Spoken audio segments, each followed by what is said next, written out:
नमस्कार साथियों, स्वागत है आप सभी का। आज हम बात करने वाले हैं देवउठान एकादशी की, जिसे कार्तिक शुक्ल एकादशी भी कहा जाता है। वो पावन दिन जब स्वयं भगवान श्री विष्णु योग निद्रा से जागते हैं और इस धरा पर शुभ कार्यों का पुनः प्रारंभ होता है। आइए जानते हैं देवउठान एकादशी क्या है। हिंदू धर्म में साल में 2 खास एकादशियां ऐसी आती हैं जिनका संबंध सीधे भगवान विष्णु की दिव्य अवस्था से है।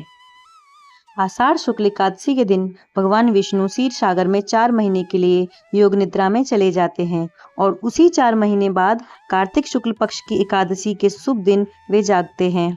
इस जागरण पर्व को ही देवउठनी एकादशी या देवोत्थान एकादशी कहा जाता है। शास्त्रों में कहा गया है कि देवताओं और दानवों के युद्ध, सृष्टि संचालन और दिव्य कार्यों में देव शक्ति थक जाती है। तब विष्णु भगवान ऊर्जा संतुलन के लिए योग निद्रा धारण करते हैं। इसे देव शयन कहा गया है। इन 4 महीनों को चतुर्मास कहते हैं और इस दौरान विवाह, गृह प्रवेश जैसे मंगल कार्य रोक दिए जाते हैं, क्योंकि सृष्टि के पालनहार विश्राम में रहते हैं।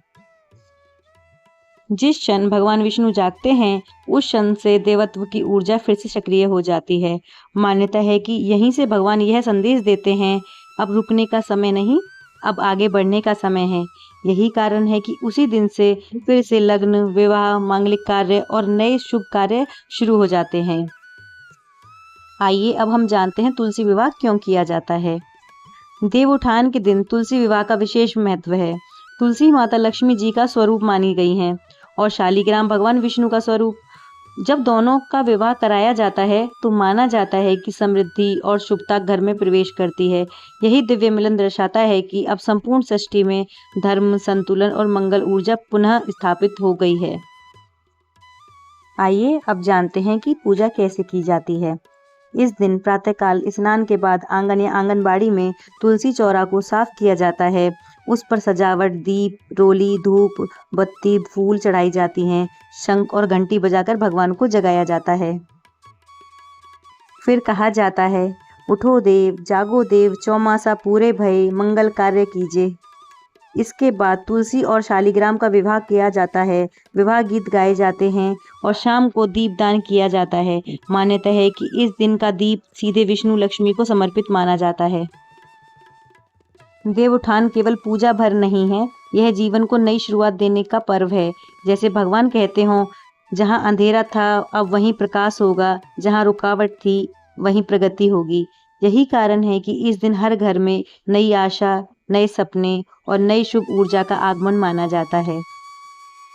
देवउठान हमें याद दिलाता है कि भले ही जीवन में 4 महीने का अंधेरा क्यों न हो जाए, लेकिन प्रभु का एक जागरण पूरे जीवन को फिर से रोशन कर सकता है। बस भक्ति, विश्वास और धैर्य बनाए रखें। आप सभी को देवउठान एकादशी की हार्दिक शुभकामनाएं। धन्य हो भगवान विष्णु, धन्य हो तुलसी माता। जय श्री हरि, जय श्री नारायण। आशा है कि आप सभी को देवउठान एकादशी के बारे में बताई गई यह जानकारी पसंद आई होगी। पसंद आई हो तो चैनल को सब्सक्राइब कर लेना और वीडियो को लाइक करना, कमेंट करना और शेयर भी करना। धन्यवाद। राधे राधे।